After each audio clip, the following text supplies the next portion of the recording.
Good afternoon, and welcome to the Construction Economy Outlook 2025 starts now. This is the fall 2024 edition of our Construction Economy Outlook webcast series from ConstructConnect, and we're always proud to say that this series is produced in collaboration with the American Institute of Architects and the Associated General Contractors of America. I'm Paul Hart with the Economics Group here at ConstructConnect, and I'll be your moderator for the program today. Once again, we are very fortunate to host a panel of top experts on the North American construction economy. Here's what we'll cover in the next 90 minutes or so. We'll begin with Kermit Baker, Chief Economist for the American Institute of Architects. Kermit will share the latest results from the AIA Deltek Architectural Billings Index and some of the challenges that have been impacting the design industry for quite a while now. Ken Simonson, Chief Economist at the Associated General Contractors of America, will walk us through the latest construction employment numbers and help us understand recent trends in the cost of construction. Then, ConstructConnect's Director of Content Acquisition, Christy O'Brien, will take us through the trends her teams are seeing in volumes of new and bidding projects in the U.S. and Canada. Following Christy, ConstructConnect Chief Economist Michael Gukas will reveal our latest construction starts forecast for the U.S. and Canada.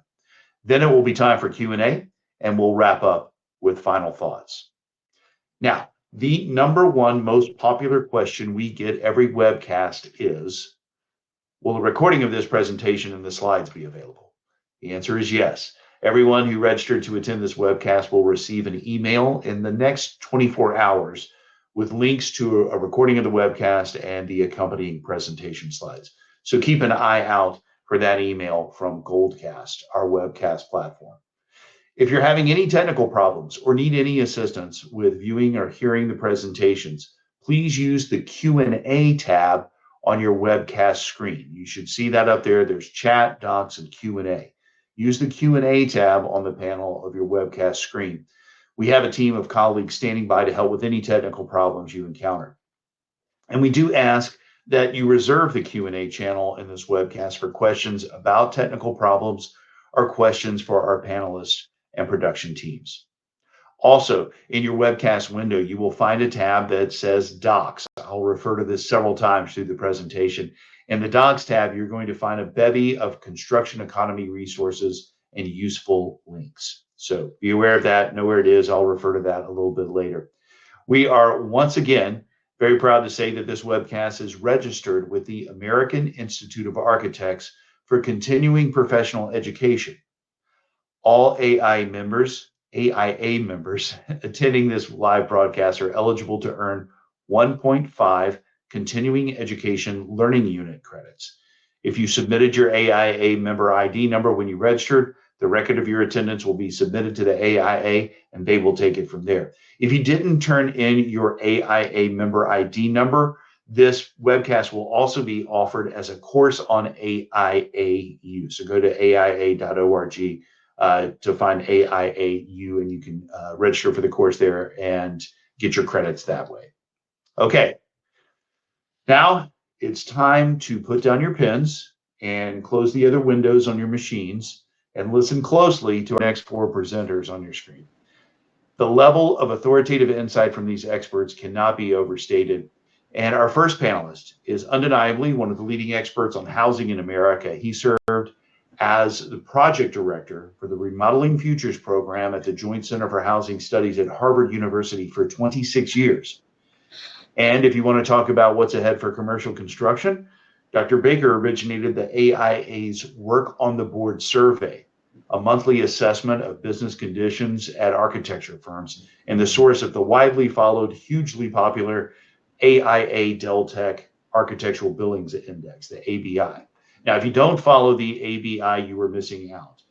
And if that's not enough, Kermit also coordinates the AIA Consensus Forecast Panel. So a very busy man, like all of our panelists here. We're glad you could make time to join us today. Again, Kermit, thanks for being here. Well, thanks, Paul. And let me join you in welcoming all of our listeners to today's webcast.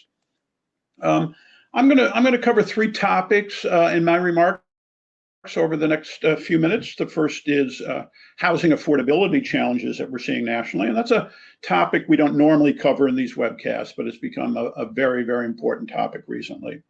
Secondly is some of the oddities that we're seeing in the construction spending trends, what that might mean and how to interpret those. And then finally, talk about what architecture is seeing in terms of the construction outlook and some issues that architecture firms are dealing with.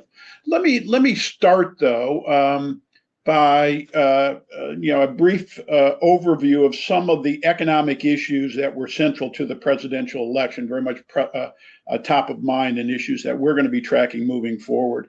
There are many issues that will determine the path of the broader economy, but I want to spend just a minute here mentioning those that are more relevant to the design and construction sector.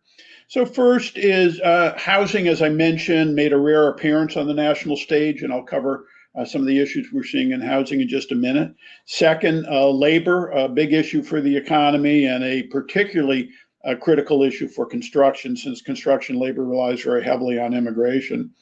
Third, climate change, clean energy are central issues to design and construction, so encourage folks to track those. And then finally, federal funding for buildings and infrastructure accounts for a large share of construction activity. So, I would encourage our listeners to kind of monitor these issues as federal policy is implemented over the coming weeks and months.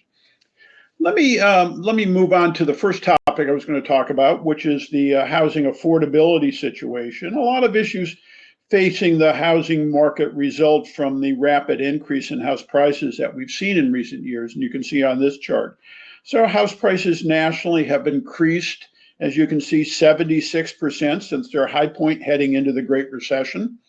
They have increased over 50% from their pre-pandemic level, and they've increased even 5% since the beginning of this year, even when we have seen relatively high mortgage rates.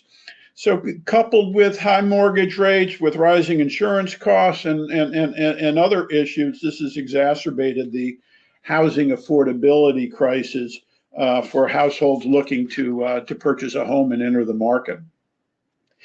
The National Association of Realtors regularly tracks homeownership affordability. These scores look at the relationship between household income and the income needed to afford the median-priced home in an area, and that's what they're tracking here. So a score of 100 on their index means that a household with the median income of an area has just enough income to qualify for the purchase of the median-priced home in that area. Score above 100 means that this typical household could afford a more expensive home, while score below 100 means they would only afford homes below the median price of homes in that area. So as you can see, affordability has been down in recent years. In fact, affordability is the worst that it's been in decades, really dating back to the early 1980s. Where do we stand in terms of our long-term housing needs? Are we producing as many homes as we need to accommodate our growing population? Well, to put it in perspective, we averaged, as you can see in the first bar here, just about 1.5 million housing starts a year in the 1980s. That dropped a little bit to just under 1.4 million housing starts a year in the 1990s, and then jumped back to over 1.5 million a year in the decade leading up to the Great Recession. However, last decade, we didn't even average 1 million starts a year over the decade. And so far this decade, we've gotten closer to traditional production levels, but we haven't made a dent in the backlog of housing needs. So the sense is that we have a fairly significant deficit in housing nationally, which is the main reason that house prices have been rising so rapidly, not enough supply to meet the growing demand. And, there is a consensus that we have a housing shortfall. There's less consensus as to how large that shortfall is. So I've got here 9 estimates as to the magnitude of the shortfall. And as you can see, a considerable variation in these estimates. The difference basically have to do with the different methodology that's being used here and the different definitions of what a housing shortage really consists of. So the high estimates are generally measuring the shortage of affordable housing. They include households who are paying an excessive share of their income on housing. The middle estimates are generally estimating missing households. They look at how many homes were produced annually historically, how many are being produced now, and estimate the number that didn't form because of high housing costs. And the low estimates look at vacancy rates. They compare current vacancy rates with historical vacancy rates and then estimate how many more homes we would need to get back to these historical levels of vacancy.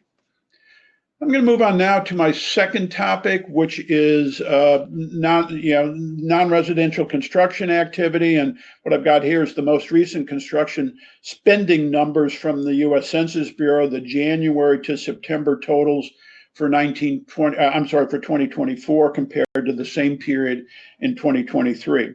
And overall, the numbers look fairly healthy, just under 7% increase in spending year to date. That is not adjusted for inflation, but still suggests some healthy growth. We're seeing numbers a bit below that on the commercial industrial side, a bit above that on the institutional side. A couple points to make from these trends we're seeing. The first is, though, 6.8%, almost 7%, a reasonably healthy number. But when you track these growth rates on a monthly basis, that year-over-year growth has been steadily dropping in recent months. And I'm guessing by the time we finish up the year, we'll see growth probably in the 5 to 5.5% range overall for non-residential buildings. Secondly, and maybe more critically, though, is there are a few sectors that have been disproportionately responsible for a lot of the growth that we're seeing here. Certainly, atop of the list there are the manufacturing numbers. You see those have grown 23% on a year-over-year basis. Secondly, the commercial, retail, and others, you can see there includes not only standard brick and mortar retailing, but also warehousing numbers. And those have been kind of moving in a different direction and are worthy of attention. And then the third, the office numbers there, where we're seeing very modest growth, which is somewhat surprising given that we would expect, I think, pretty significant declines. The office sector is really the weakest commercial sector. But the office numbers we have here is boosted by the inclusion of data centers. The Census Bureau includes data centers in the office category. So let me look at those three sectors because they have had an outsized impact on the trends we're seeing in the non-residential building market. Top is manufacturing, and that you can see has surged recently. The numbers I've got here on the chart are the share of total non-residential building spending that this category accounts for. So as you can see, manufacturing alone accounts for over a quarter of all spending in the commercial, industrial, and institutional building sector that we've seen so far this year. Secondly, warehouses peaked. Their share is going down, but still a large piece of the commercial market. Although it has going back to more traditional levels, more traditional shares. And then finally, data centers at the bottom. As I mentioned, the government just recently began breaking those out. Still not a big piece, but it has been growing very rapidly. So looking at these three sectors, I think most would consider those to be niche markets, somewhat different than the core markets we're seeing in the commercial, industrial, institutional sector. They use different products, different materials, and I think as architects could tell you, they go through a very different design process, and there's very different levels of design input on these three sectors, which are important to keep in mind. So I'm going to move on to my last topic now, which is business conditions at architecture firms. And billings at architecture firms have been soft since the fourth quarter of 2022. They became a bit more volatile and a bit weaker beginning around the third quarter of 2023. So we haven't seen much of a pattern in recent months. Modest declines in some months.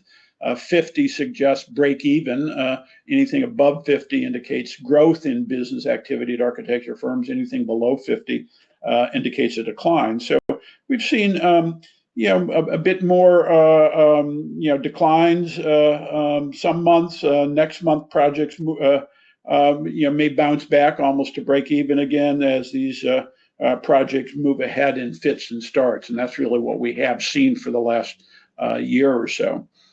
In addition to architecture firm billings, our architecture billings index, we also track two additional national indicators of the future levels of design activity. The first is the teal line there, new design contracts. That's really new project work coming into architecture firms. As you can see, those numbers measured on the same basis as billings have been weak, generally overall, just about as weak as billings. So we're not seeing much improvement in new projects coming into architecture firms. And then the yellow line is inquiries, a somewhat softer measure of potential future project work. They've been growing very slowly, as you can see, suggesting that there are future projects out there if business conditions were to improve. So kind of still standing on the sidelines, as it were. How do architecture firms see 2025 shaping up in terms of revenue growth? Well, as a group, they're expecting only modest gains next year. About a quarter of firms, in a recent survey we did, a quarter of firms are expecting to see a decline in revenue in 2025. 40% are expecting to see gains in revenue, and a third are expecting to see revenue to be within 5% of 2024 levels. What I've showed here, though, is the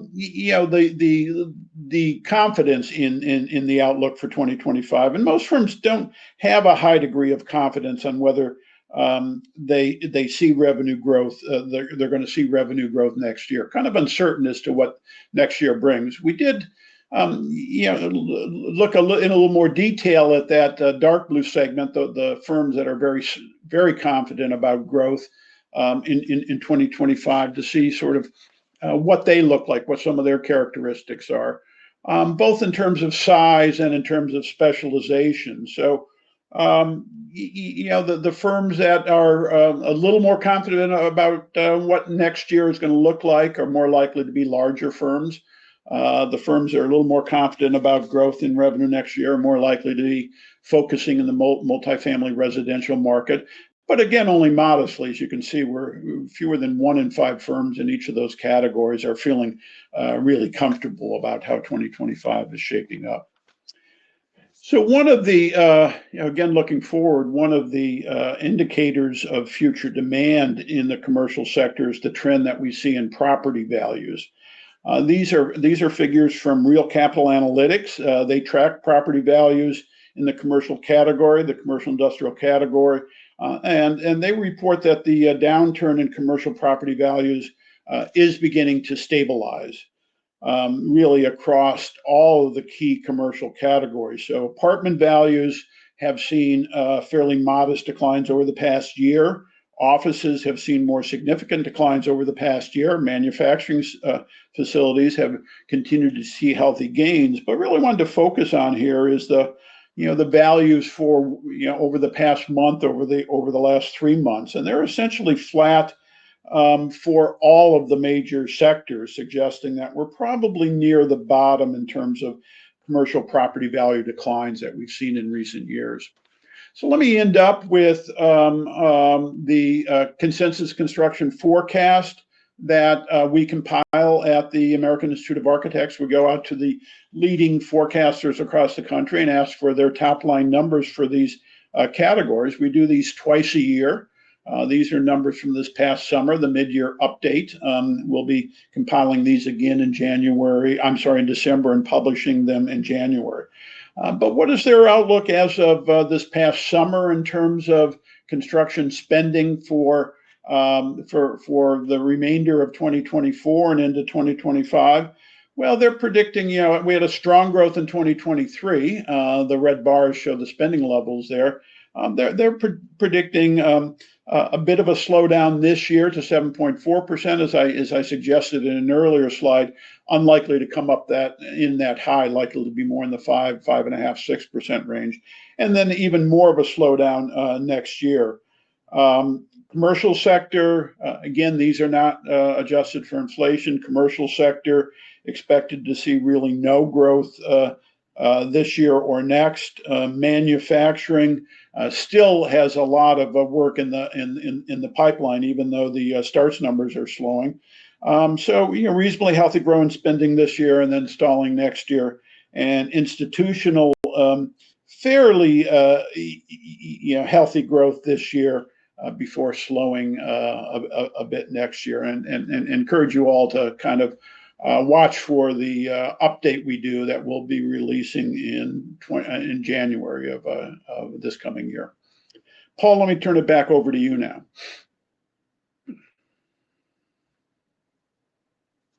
You're muted, Paul.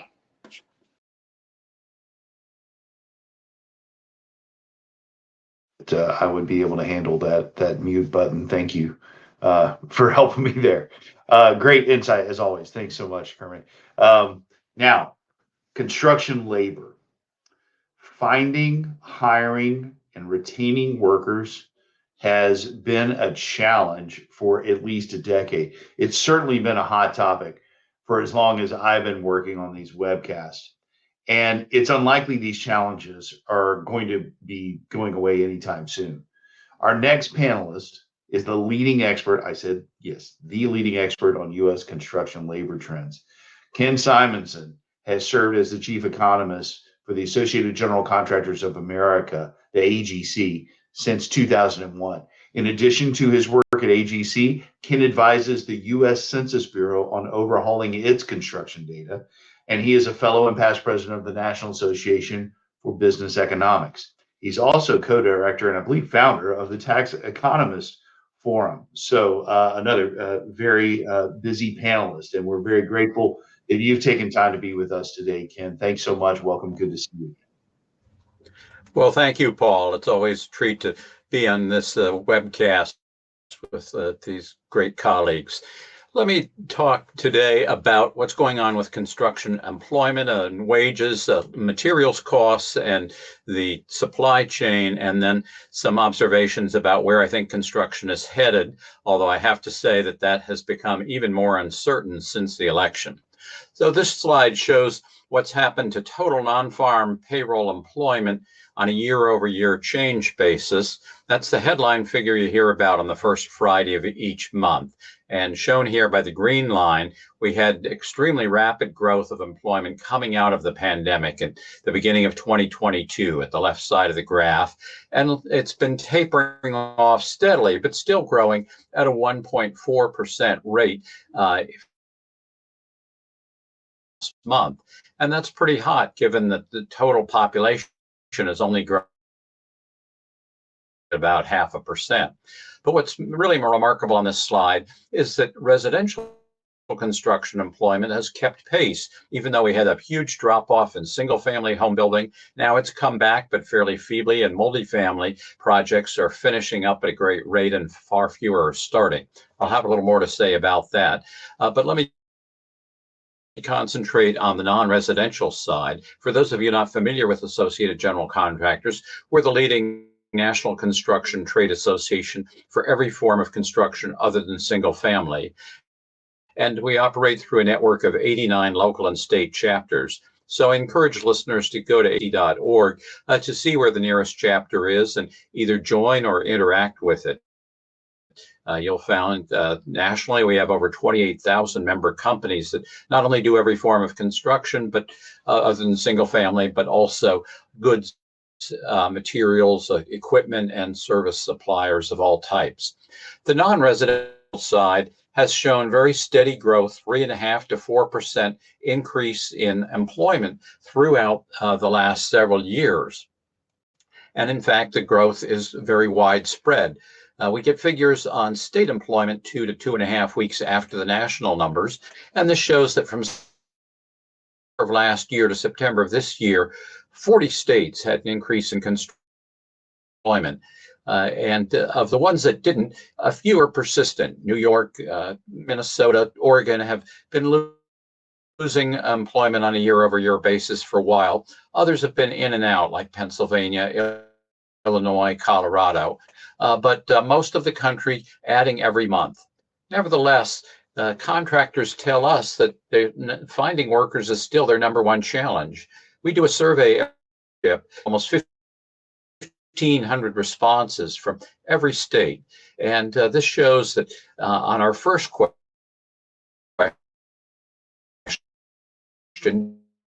did you have a job opening on have an opening for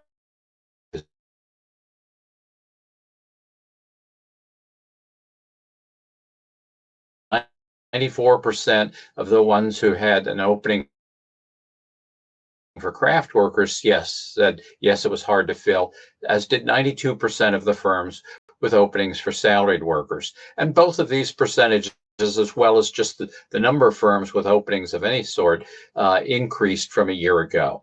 But not every job position has gotten harder to fill. We ask about 18 specific craft positions and 18 salaried positions, and the ones that require previous training or experience in the industry, such as surveyors, estimating personnel, pipe fitters, and welders. All of these are examples of occupations that became the percentage of firms that said it was difficult to fill jumped from a year ago. On the other hand, positions that don't require prior training or industry experience, such as traffic personnel holding up those annoying signs that tell you to stop or go slow in a highway construction zone, or laborers, those positions have gotten easier. And that's consistent with what we're seeing in the broader economy. While job openings are still somewhat elevated and the unemployment rate remains low, nevertheless, people who shunned construction because they thought they could get an indoor job, perhaps with flexible hours, now they're finding those aren't so available, or they're not paying as well as construction. And so more people are showing up to apply for entry-level construction jobs. One other question, and you can get the full survey results if you want at agc.org, including specifics for 20 different states and for union and non-union contractors and for different revenue sizes. One other question was, why is it hard? 62% of the firms said available candidates weren't qualified to work. Either they didn't have that training or experience, or they had some blemish on their record that made them ineligible for a particular job site or project. But half the firms said that new hires were ghosting them, either failing to show up at all or quitting after just a few days or weeks. And a large percentage also said that workers didn't have the right credentials. It might be as broad as a commercial driver's license or as specific as a certified crane operator. What's happened to wages? Well, the black and blue lines here show one measure of wages. It's got the awkward title of average hourly earnings for production and non-supervisory employees, which basically means average wages for craft workers and office workers who aren't supervisors. The black line shows this series for employees of non-residential building firms, and the blue line for employees of heavy and civil engineering firms.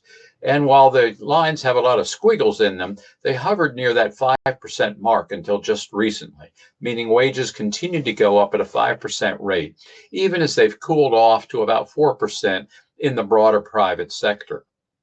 Lately, they've cooled off, but AGC supports an organization called the Construction Labor Research Council, which analyzes all union settlements across all crafts.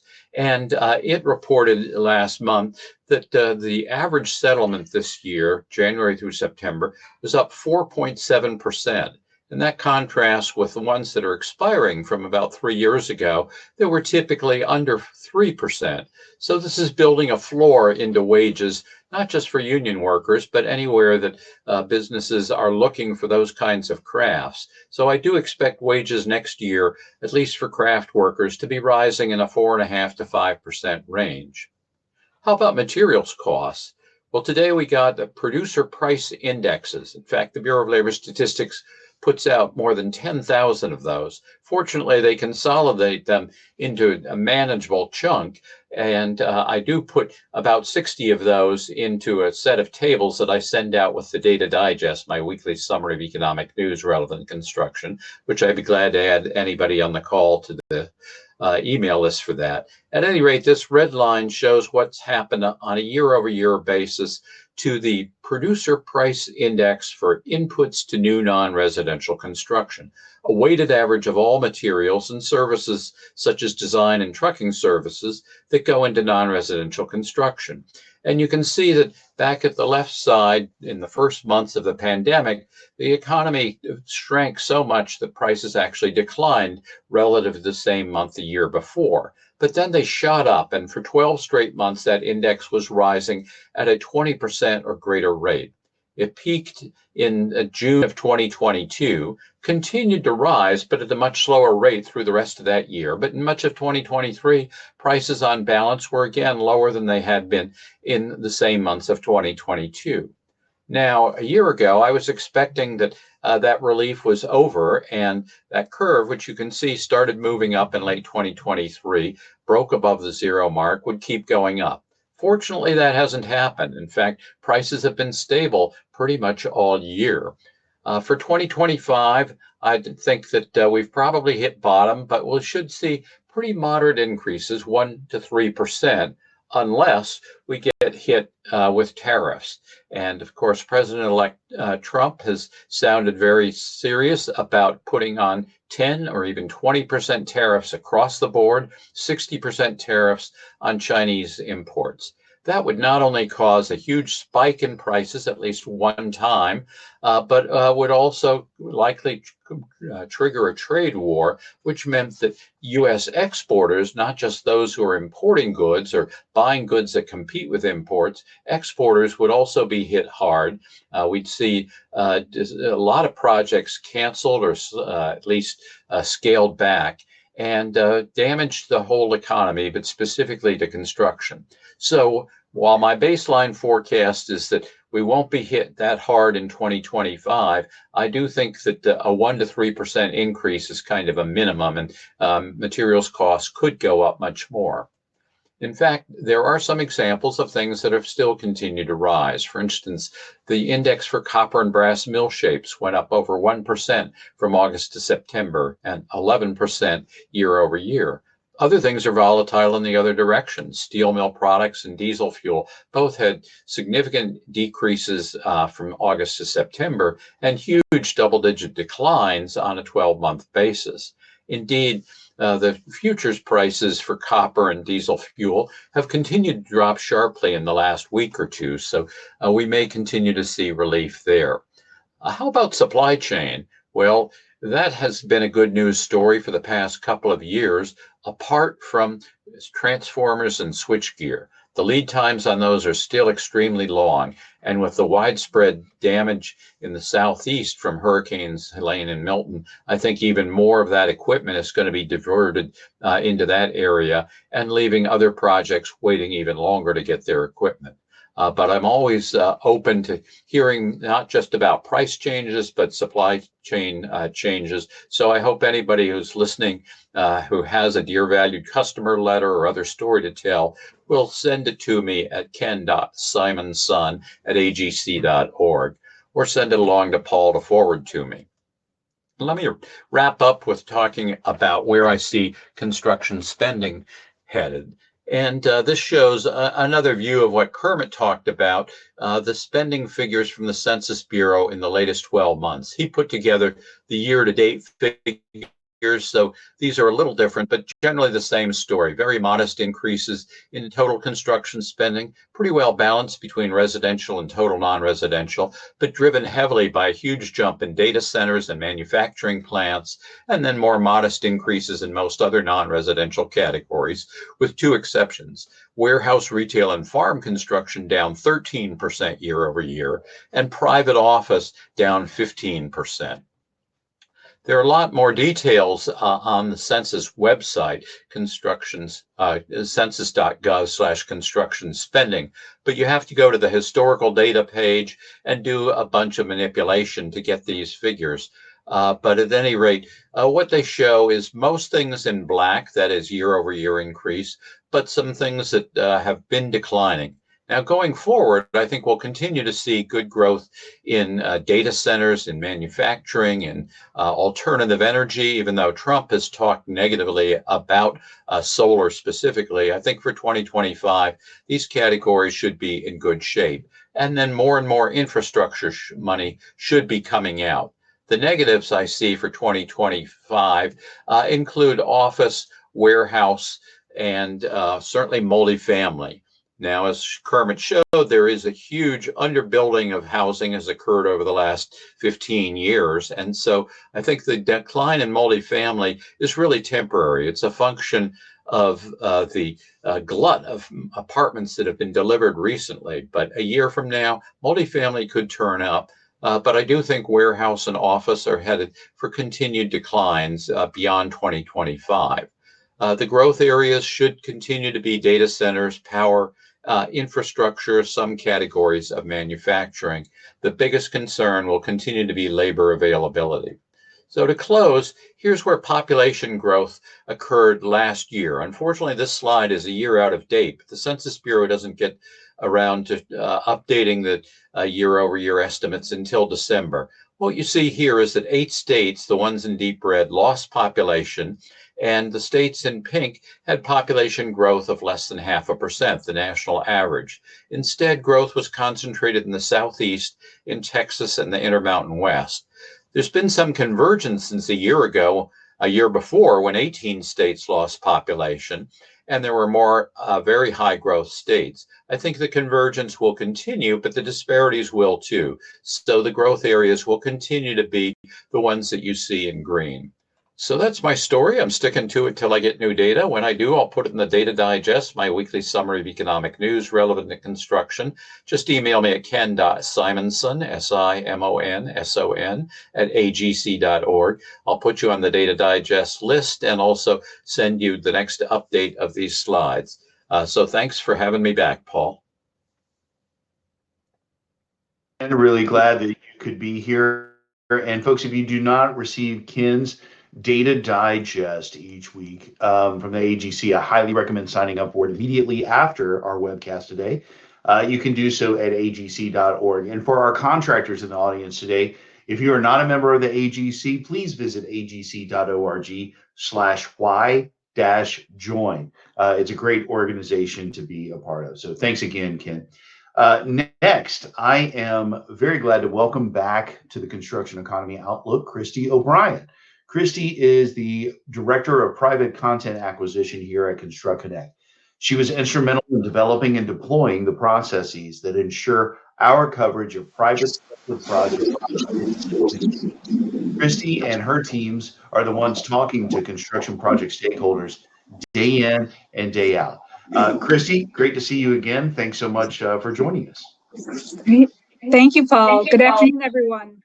I'm excited to be here representing ConstructConnect. Our team works hard each day with industry professionals to curate and verify detailed project information from conception through to award.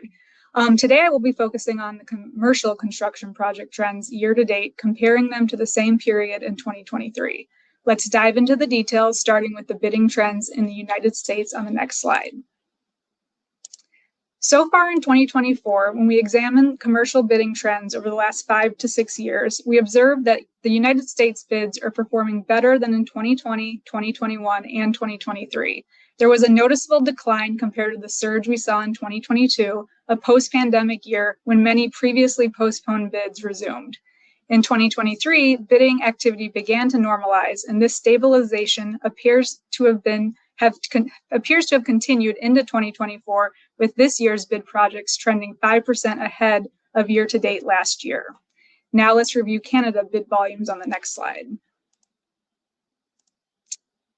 In Canada, the bidding trends present a distinct pattern from the United States. After rebounding significantly from the lows of 2020, we've observed a mild retraction in bidding activity in more recent years. The shift from 2023 to 2024 reflects a strategic adjustment in how we at ConstructConnect categorize service, maintenance, and supply projects. Despite a slight decline in overall bid volumes, there was an increase in general building and civil projects, contrasted by a decline in service, maintenance, supply bids. The 2% decline in 2024 compared to 2023 has stabilized in October 2024, showing growth going into the last few months of this year. Now we will shift our focus to new project trends in the U.S. Our team diligently enters new projects in both the planning and bidding stages. This data includes newly created planning projects, and so far in 2024, we have observed a 7% increase in these projects compared to last year. This increase reflects a renewed focus on initiating new developments in the commercial industry. I'll speak more to this increase, highlighting building use areas of growth on the next slide. In 2024, the volume of newly created projects is on par with 2021, and it shows a notable increase over the pandemic impacted year of 2020. The 7% increase we are seeing this year compared to last is on par with our bidding trends, showing that newly created projects are trending ahead of last year. On the next slides, we'll discuss building uses in which we've seen both growth and declines in the United States and Canada. In the United States, we continue to witness growth in sectors like retail and restaurants. We have seen an upswing in activities such as new grocery stores being constructed and companies repurposing existing locations from one brand to another. Former office spaces are being converted into commercial use, which I'll speak to more on the next slide. Additionally, there has been a rise in construction for educational and medical facilities. Notably, several experts suggest that healthcare facilities could be prime candidates for repurposed spaces, which may contribute to the observed increase in medical building uses. And we continue to see a rise in planned data centers, showing the growing demand for cloud services and advanced technologies like AI. On the next slide, we'll explore sectors where there has been a decline in activity.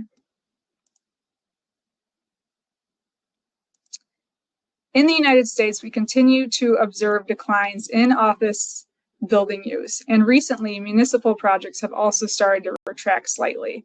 This downturn is largely driven by the escalating costs of construction and the decline in need for large office spaces with the continuation of remote work and co-working spaces. These former buildings are being converted into multi-residential units and gathering spaces for various uses, demonstrating the want and need for diversifying existing spaces. The same budgets that once sufficed are no longer adequate, leading to some projects being temporarily put on hold. Additionally, while warehouse and distribution centers were previously areas of growth, particularly with major companies initiating new facilities, we've noticed a decline this year. As construction has commenced on these large-scale projects, the initial surge in activity has weakened. Up next, we'll shift our focus to Canada and review sectors that have experienced growth there. In Canada, we've observed significant growth in certain sectors. Municipal and multi-residential building uses have seen an uptick, as have transportational, terminal, and fire police projects. The increase in multi-residential buildings can be partly attributed to Canada's current housing shortage, highlighting a responsive surge in construction to meet this demand. Additionally, there's been a noticeable year-over-year increase in transportational terminal projects, reflecting ongoing investments in infrastructure. Next, we will shift our focus to those sectors that have experienced declines.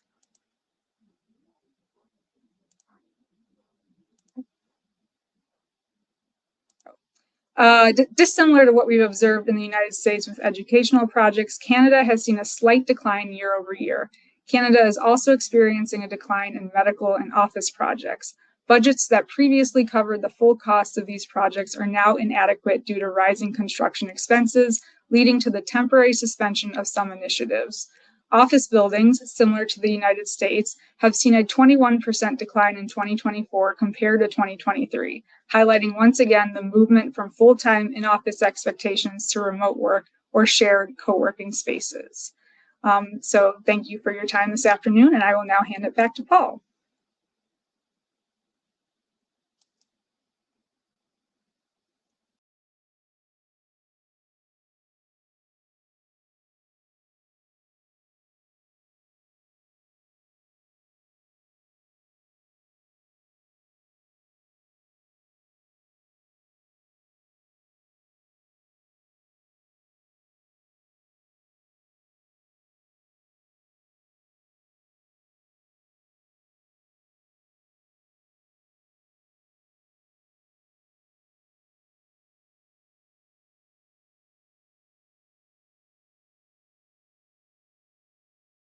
Time. Michael, give me I think I was on, let me start that part again. I think I was on mute there.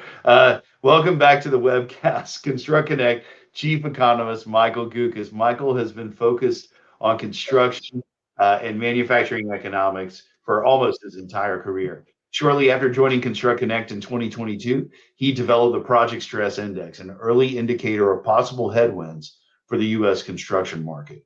That PSI has continued to grow in popularity, I would say almost exponentially, and is now covered every month in media like Construction Dive. Michael will walk us through ConstructConnect's hot off the press, brand new construction starts forecast for 2025 and beyond. The full forecast will be released next week, and Michael's going to give us a VIP preview. Now, Michael, I believe you were up early this morning to join live on NYSE TV, the New York Stock Exchange TV channel, as a guest for their morning program. So from TV to radio to USA Today to webcast, Michael, thank you for making time in your busy media schedule to join us here today. You're too kind, Paul. Well, thank you so much for that kind introduction. And yeah, I want to spend just a few minutes here to talk about what ConstructConnect is seeing in the Canadian and U.S. Marketplace. And I'll just real briefly give some context to this. The last few years, we have seen really nice, steady GDP growth here in the U.S., right around 3% growth. And you can see that here in those blue bars. Canadian growth has had a lot more trouble. And there's a few reasons for that. And maybe some of the top line ones are simply, the high interest rate environment in Canada is the same one that we have here in the U.S. The challenge is that the interest rates, especially on home mortgages, work differently. They work on a 5-year system. So what happens therefore is that they don't get the advantages of the 30-year mortgage rates that we get to lock in here in the U.S. Theirs are based on a 5-year churn. And so that creates a much different environment, right?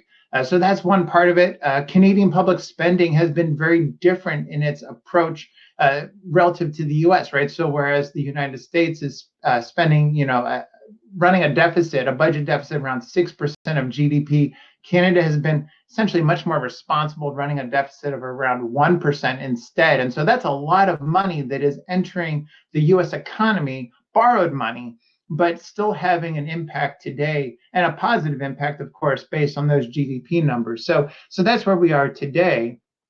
And then the other component of all of those factors is what's happening with inflation. And so what you see here is U.S. inflation in blue.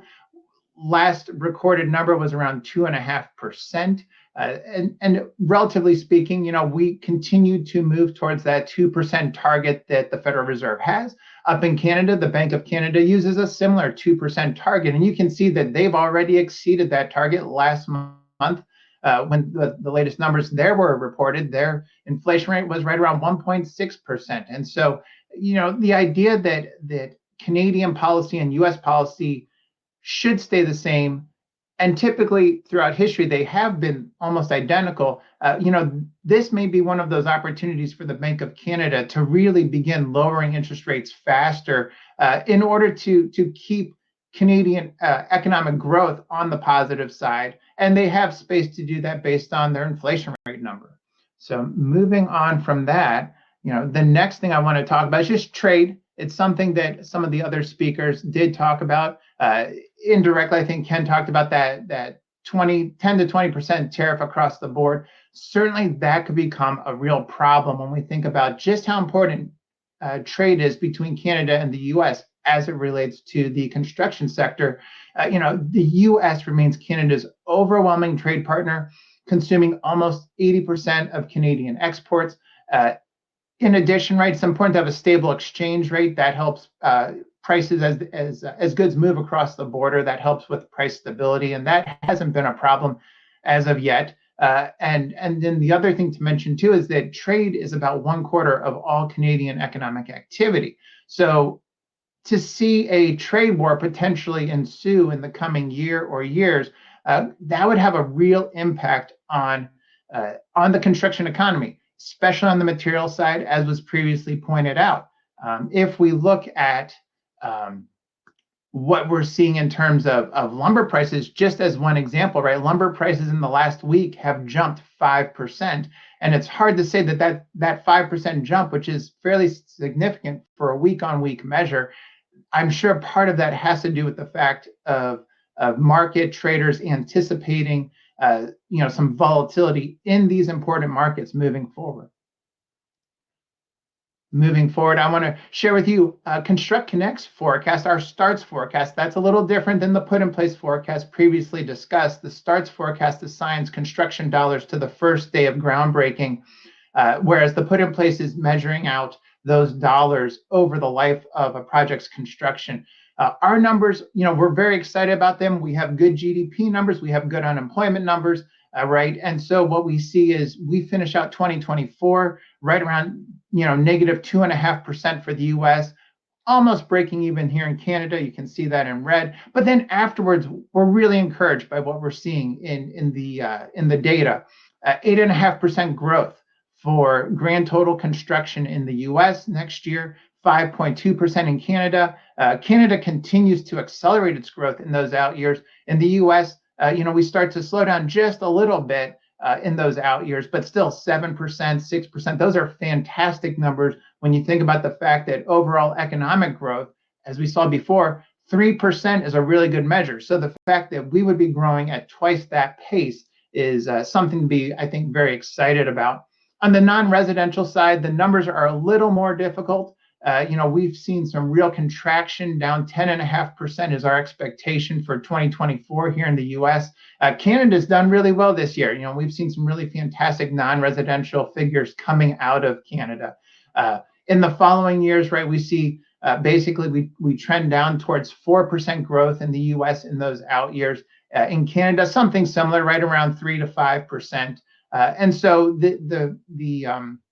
those non-res numbers aren't quite as impressive, but the reason why those grand totals are higher is because heavy engineering and civil construction continues to just be growing incredibly here.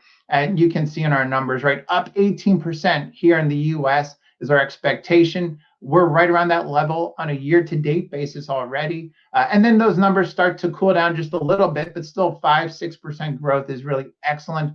In Canada, we expect this year to be a little more difficult, down around 7-8%. And then there's a rebound coming into 2025, and then more strong growth in 2026 through 2028. So we're really excited about the numbers that we're seeing based on the environment that we have even today.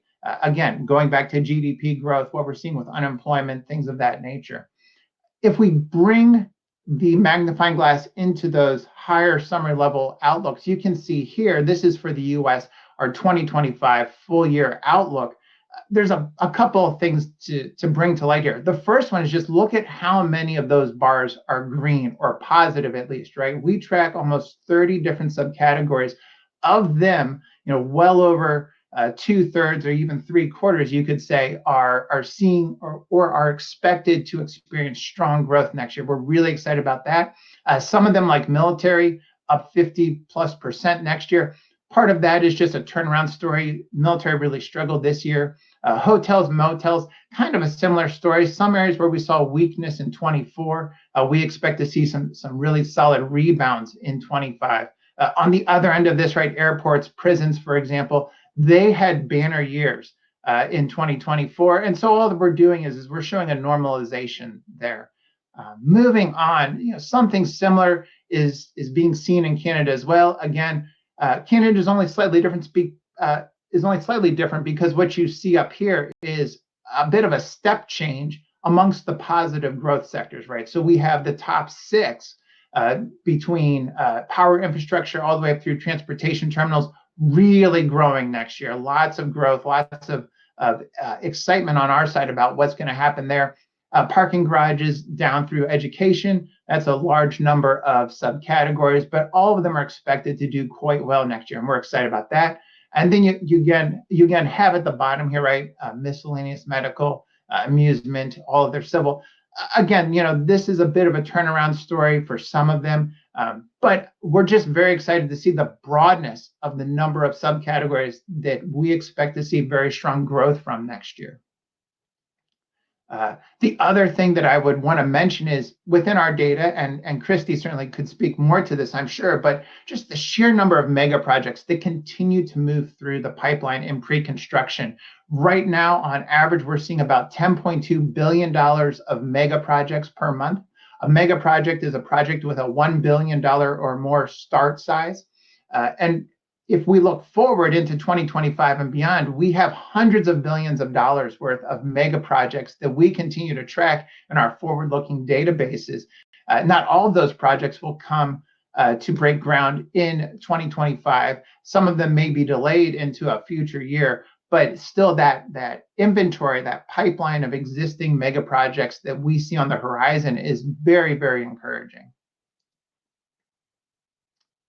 I want to take a minute to talk about output per worker, basically discuss worker productivity. And I think Ken's comments about how hard it is for firms to find qualified labor is a perfect prelude to this message here. If we look at the amount of construction output per worker over time, we can see here that pre-COVID, every worker on average was producing about $217,000 worth of production, of paid for work in the construction sector. In the last measure we have for September, that number had fallen just a little bit below $210,000 per worker. That is not inflation adjusted. So there is something to be said about that. But interestingly enough, right, when we look at the period between middle of 2021 and the middle of 2023, that shift downward, that downward sloping part of the blue line, that was a 15% change. I think it just all speaks to the fact that the availability and quantity of qualified labor continues to be one of the greatest challenges that our industry is seeing. And it's one that is not going to be easily solved, especially if we think about some of the proposed policies by the new administration coming into the office next year. The construction workforce is very diversified. We benefit from people who come from all over the world. If for any reason that pipeline of people is pushed away, then of course we struggle with an additional supply issue. And that just means that construction firms will struggle even more so to find enough qualified people. And one of the ways that we can measure that is by looking at the ratio of unemployed people with construction experience relative to the number of job openings. In the past, we would see a number of around 4 or 5 unemployed people with former construction experience to every one job opening. And that was a good thing because when you needed an electrician, you needed to be able to pick from a group of people to find the electrician in that group. Or if you needed a plumber, you couldn't just pick anyone, you had to find that plumber. In the last few years, as you can see on this blue line here, right, we have almost reached parity where there's essentially one available worker with previous experience for every one job opening. And maybe what that has done is that has tempted some business owners to try to make a drywaller a plumber, or they've tried to make an electrician a drywaller, something like that, or vice versa. And so we're trying to fit some square pegs into round holes in that labor market, and it's just very inefficient, and it's challenging those production numbers that we were just talking about. All right, lastly, I just want to make one real quick comment about financing. We continue to see challenges with banks financing commercial real estate projects. There's about $400 billion worth of commercial real estate projects right now that are in this pretend and extend mode, where banks have essentially, they have a loan that is for an existing commercial real estate asset. It is not performing. They're not making their monthly mortgage payments, but the bank says, look, we don't want the property back. You keep the property, whoever that original owner developer is, do the best you can, and we'll talk later about how to make things right. That's a real big albatross that is hanging over this market, and that is part of the reason why we're seeing so little commercial real estate financing growth. You can see here in the latest month, we have data for 2.4% growth. That's right around the rate of inflation, so it tells us that there's no real growth in CRE lending. It continues to be a challenge for the industry, and it's a headwind that we'll have to deal with moving forward. Hopefully regulation changes in 25 and beyond, thanks to the new administration in Washington, D.C. will relax some of that, and maybe that can open up some of that CRE funding that is so important for construction growth.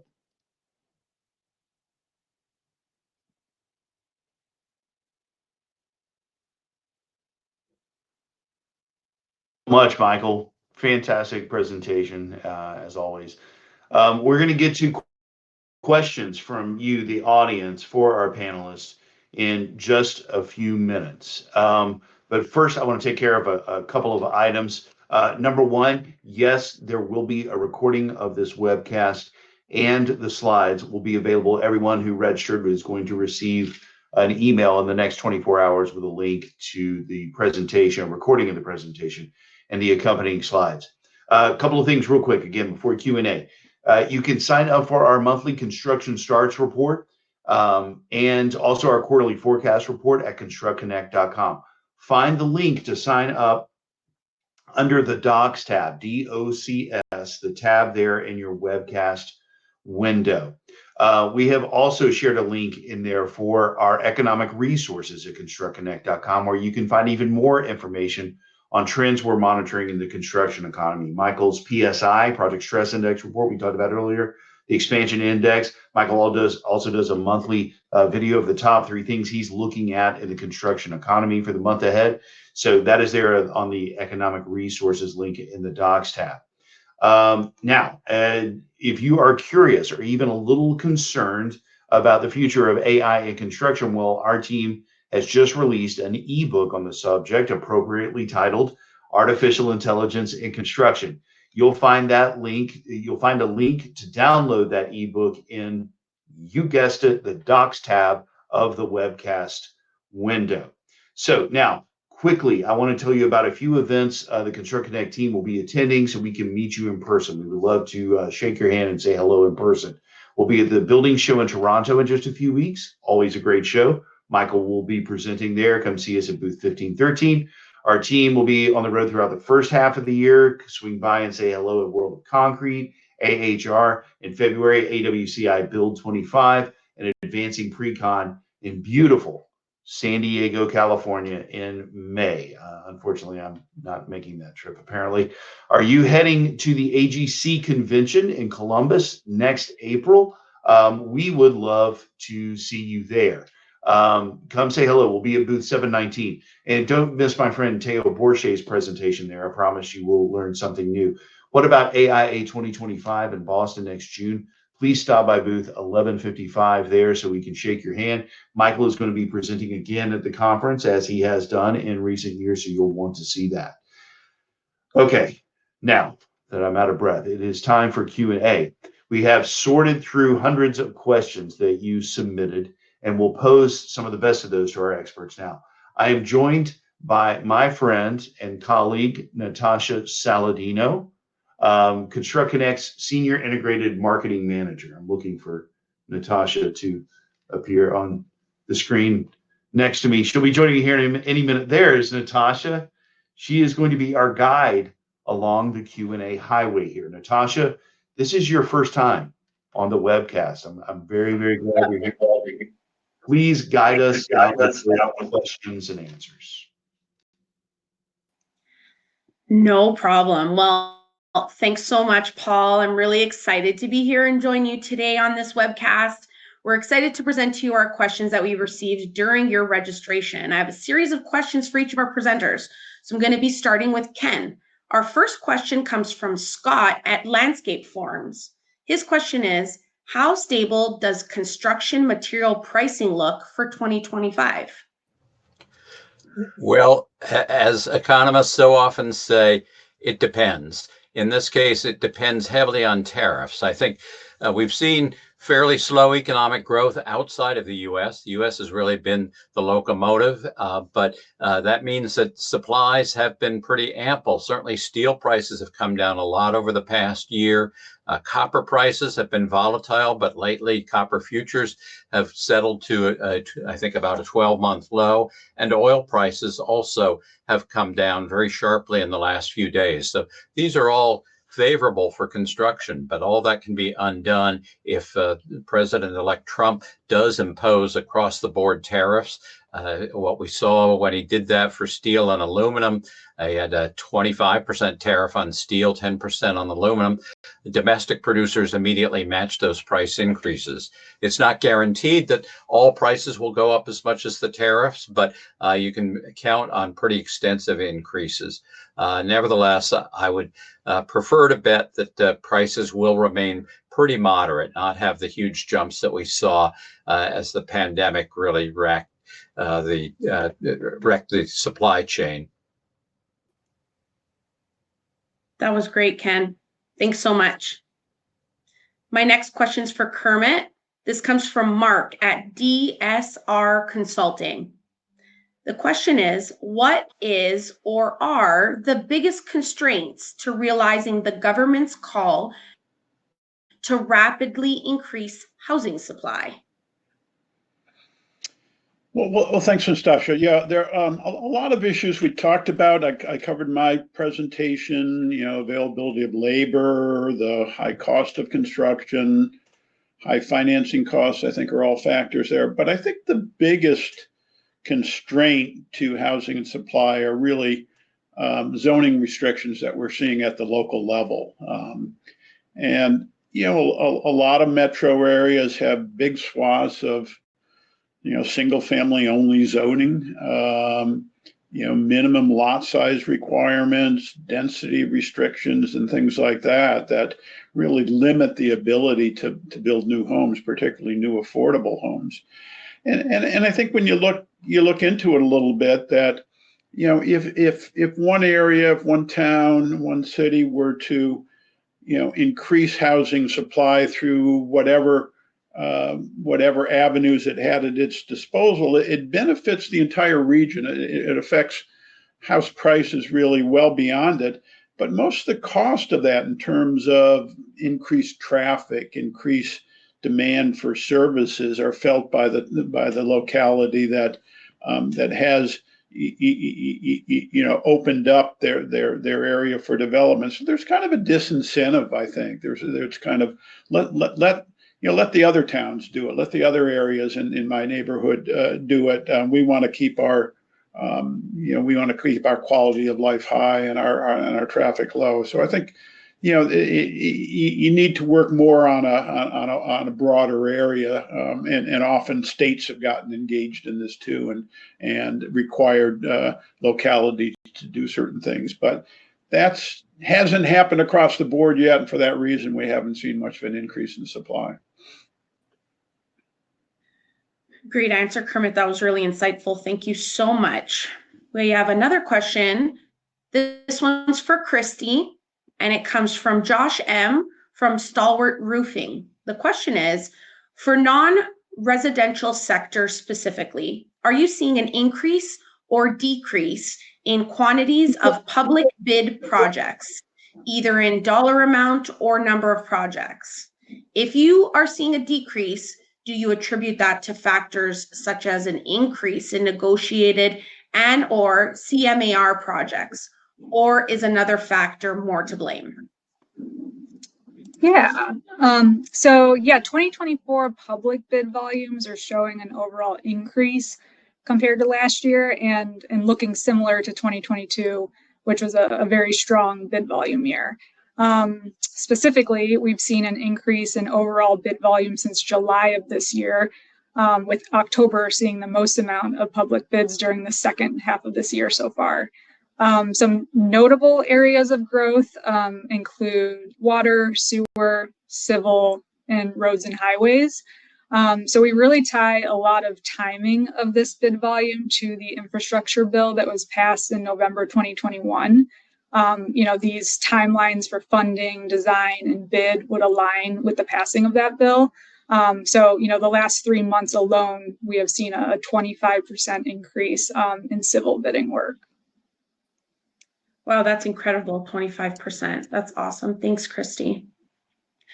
Our next question is for Michael. This comes from Sean D. at American Company. The question is, do you expect a pickup in construction activity as a result of the Fed lowering interest rates? And if so, to what extent might that reignite inflationary pressure on materials? That's a great question. So one of the things I would refer him to is our project stress index. If we look at what happened in the months leading up to September, when the Federal Reserve announced its first rate cut, we saw the project stress index fall tremendously. It was really great. We fell right around 15% or so in those months leading up to that first cut. And I think that tells us something really important, which is that there is a hunger out there for owners and developers to get projects going physically, breaking ground, but they need those projects to pencil out. And so I think those owners and developers out there are expecting these lower interest rates to reignite or reinflate the demand for those projects that otherwise just couldn't be made profitable in those higher rate environments. What will that do for inflation? That's difficult to say. Certainly, the more construction being demanded will put upward pressure on prices if materials can't keep up. I think that all of us have said today, what happens with material prices is going to have a lot to do with what happens with tariffs. It really is that wild card. I think one of the speakers mentioned, if we see 10 to 20% across the board tariffs, we might see a 2 or 3% rise in material inflation. I completely understand that. I hope that it's only a 2 or 3% increase in the cost of construction as material prices rise, as much as 20% for some of them. So that's where we are, right? We see strengthening demand because of falling interest rates, but how that reignites inflation, I think there's some other bigger factors that might be at play. I also hope it's only a 2 or 3% increase. Thanks so much, Michael. Our next question is for Ken. This comes from Greg W. at Frederick Watkins of Tampa. With more and more skilled tradesmen retiring from the industry, as well as less individuals entering the trades, we are losing knowledge, skill, and efficiency. As of January of this year, it was estimated we need 500,000 new workers to fill demand. Do you foresee this as a continued downward trend, meaning the increase in shortage of labor, and how long will it take to correct itself, if it will? Do you believe innovation in process, technology, and/or AI will offset this trend? Ken, will you join me on stage to answer this question?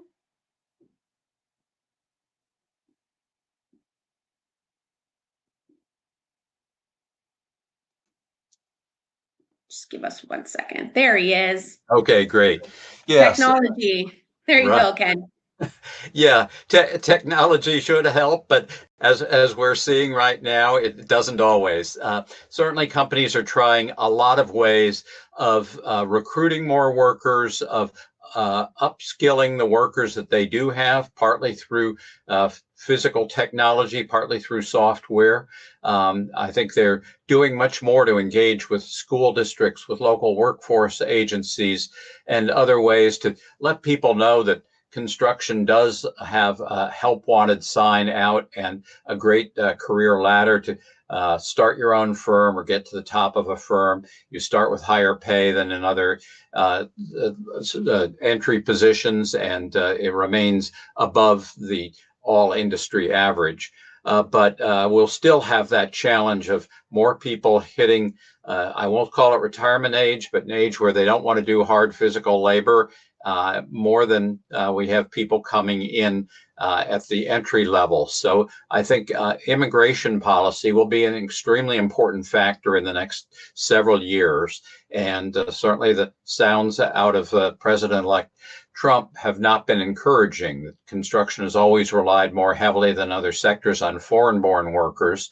And if the border really gets shut down more, and certainly if deportations are part of the mix, that's going to hit construction even harder than other sectors. Deportation really will impact us. Thanks so much, Ken. I appreciate that answer. We have another question for Kermit from Tony at Willamette Windows. Conversion of vacant office spaces to housing units has been discussed, but little real progress has been made. What do you think are the major barriers? Well, thanks, Natasha. Yeah, it seemed like a sort of a natural fit here. We have high vacancies in office buildings in most markets across the country. We have a housing shortage, as I discussed, that's pretty significant. Local government is seeing a pretty significant revenue loss because of the taxes that office occupied office space is not paying, and they're often offering subsidies or incentives to get some of these conversions to happen.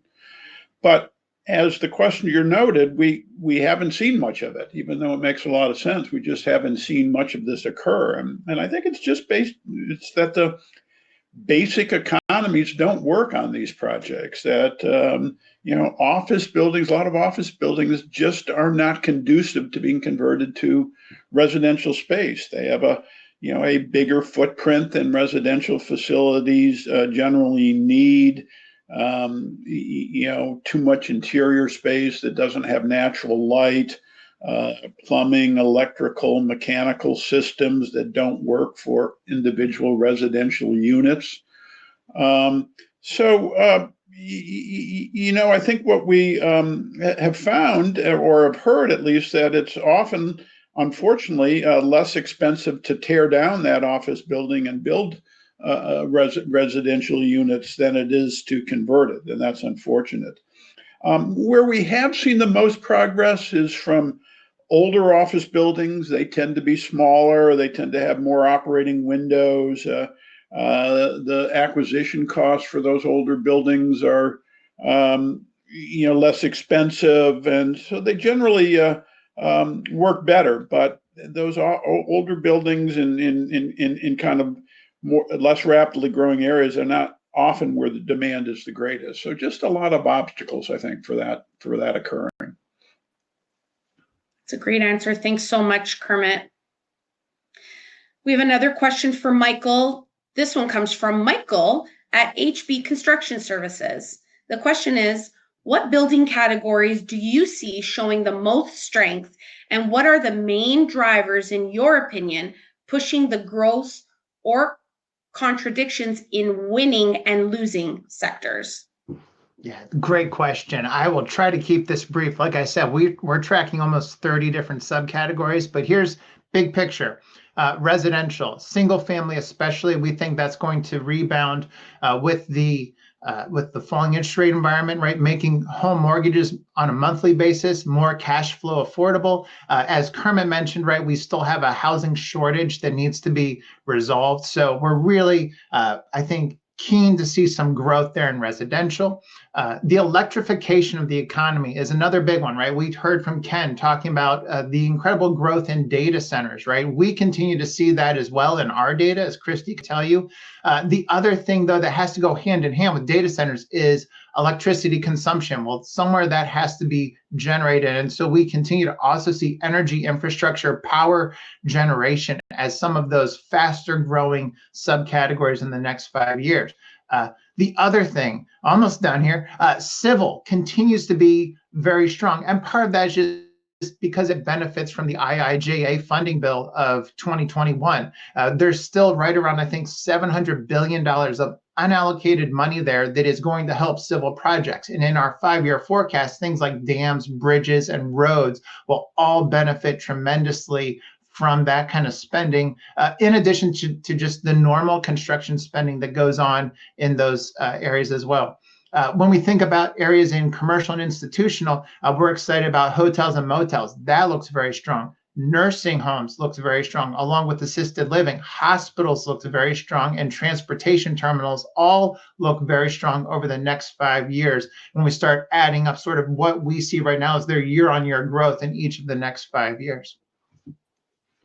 That's a great answer, Michael. And I have one more for you, so don't move. Our next question is from Eric Preet K at Mechanical Reps. And his question is, if you could speak to trends in markets seen in busier states, Texas here, and we're not seeing the same trends elsewhere in the country. Yeah. Well, so just to give some context to that, there are really 4 states in the United States that account for a disproportionate amount of those dollars that we look at every day here. Florida, California, Texas, as he mentioned, and New York. And when we look at a lot of those states, they struggled this year. We expect, for example, Florida to be down 6.6% this year, New York down almost 4%, Texas down 5%. California was the one that bucked the trend, up 5% is our estimate for 2024.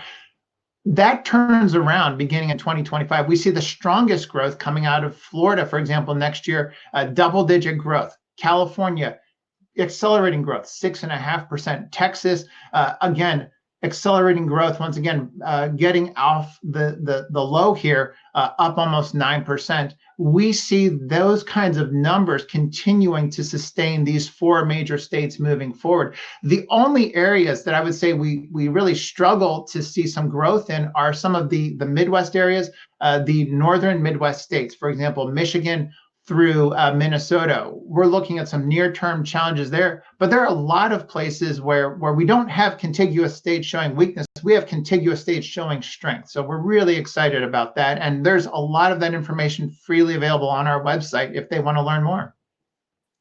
That's awesome, Michael. Thank you so much. And I think that's all the time we have today for Q&A. So thank you to our panelists. At this time, I'm going to pass it back to Paul for final thoughts. So Paul, take it away. Yes, thank you, Natasha. Well done. That was great. Thank you. Let's punctuate our session here with final thoughts from our panelists. We've covered a plethora of information today, and I'd like to ask each of our experts here to provide us with something they would like us to remember as we head out the door this afternoon. So if I can ask in 60 seconds or less, maybe on the less side, can you, let's go around, and I'm going to start with Christy. Let's see if I think everybody's joining the stage now. So Christy, I'm going to start with you. Can you give us 60 seconds or less your final thoughts? What do you want us to remember as we head out? Yeah, thank you, Paul. So my team will be paying close attention to the private sector work and how remodels and repurposing of spaces continue to unfold. We know that, with the 2025 construction landscape, there is unpredictability.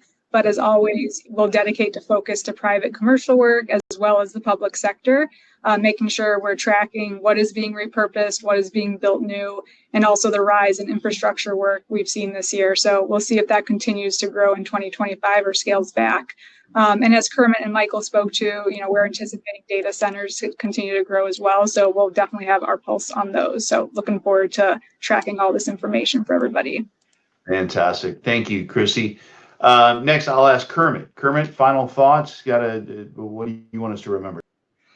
Well, as I mentioned, Paul, we've had architecture firms have had a rough 2 years recently, and there's a lot of challenges ahead in terms of labor, in terms of tariffs on imported building materials, in terms of high financing costs, in terms of likely pickup inflation.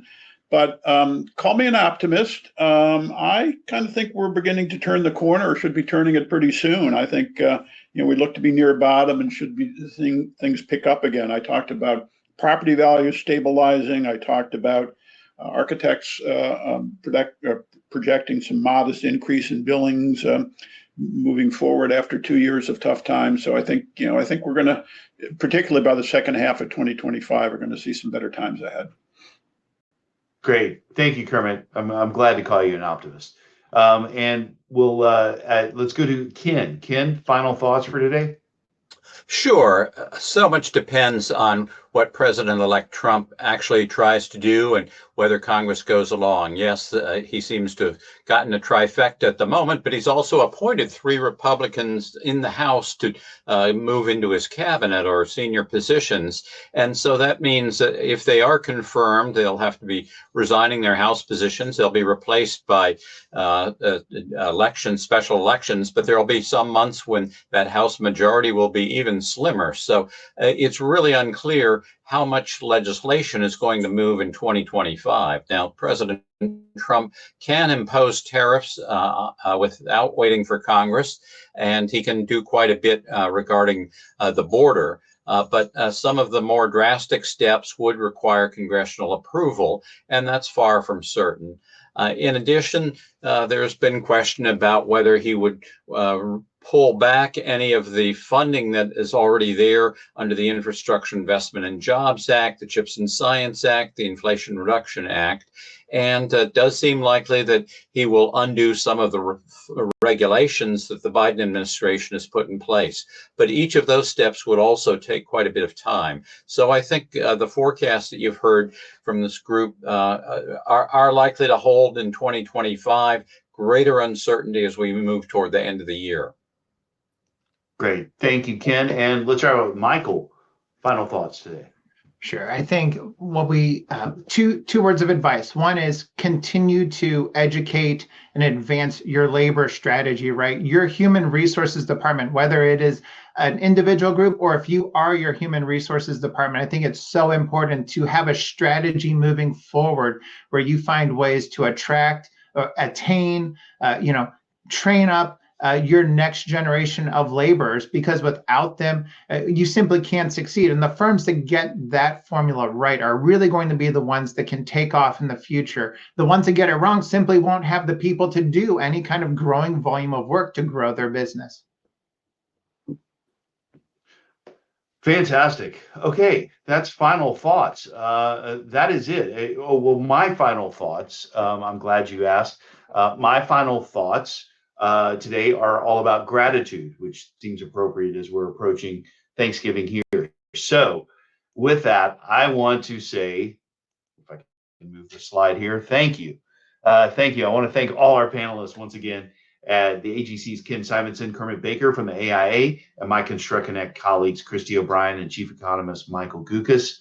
Many thanks to all of our friends at the American Institute of Architects and at the Associated General Contractors of America for their continued partnerships and collaboration on this and so many other projects and initiatives. Our partners at Oxford Economics, thank you.